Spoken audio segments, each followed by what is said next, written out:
Ils campent depuis des semaines le long de cette rivière et ont bloqué le pont. Objectif, empêcher la construction ici d'une centrale électrique au gaz comme celle-ci en vue des Olympiques. Ils habitent tout près et craignent la pollution. Ils sont surtout outrés de ne pas avoir été consultés. Du coup, Vladimir Kimaïev a un peu les Jeux olympiques en travers de la gorge. Il a même l'intention de les boycotter, purement et simplement. Pourtant, dès le départ, les organisateurs de Sochi 2014 s'étaient fixé un objectif très ambitieux, faire de ces Olympiques les Jeux les plus verts de l'histoire.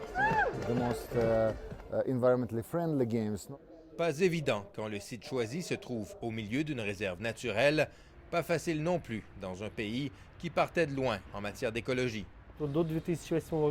Avant 2008, le concept même de construction verte n'existait même pas en Russie, dit-il.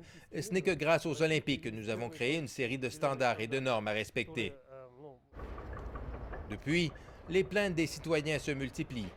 Décharges sauvages de matériaux de construction, arbres coupés en trop grand nombre. Le bureau de supervision dit mener des inspections, une centaine par mois. Une goutte d'eau dans un chantier qui emploie plus de 70 000 travailleurs. Les autorités admettent avoir fait quelques erreurs au début du projet, mais affirment avoir depuis corrigé le tir. Pas suffisant, cependant, aux yeux du Fonds mondial pour la nature et de l'Association écologique locale, qui se sont toutes deux retirées du projet, affirmant que tous leurs conseils jusqu'ici avaient été ignorés. Ce qui révolte le plus Vladimir Kimaïev, c'est cette autoroute et ce chemin de fer construit pour relier les pentes de ski alpin au village olympique sur la côte. Une route construite en bonne partie au beau milieu d'une rivière protégée. Un désastre écologique selon lui. Je crois qu'il n'y a qu'en Russie qu'on peut faire une chose pareille, dit-il. Faire une route en plein sur le lit d'une rivière. Le pont ne traverse pas la rivière, il la suit. La rivière Mzymta était une zone de reproduction connue pour le saumon de la mer Noire. Selon Vladimir, les dommages causés ici à l'écosystème sont irréversibles. Ils ont de facto détruit la rivière, dit-il. Comment peuvent-ils parler de construction verte?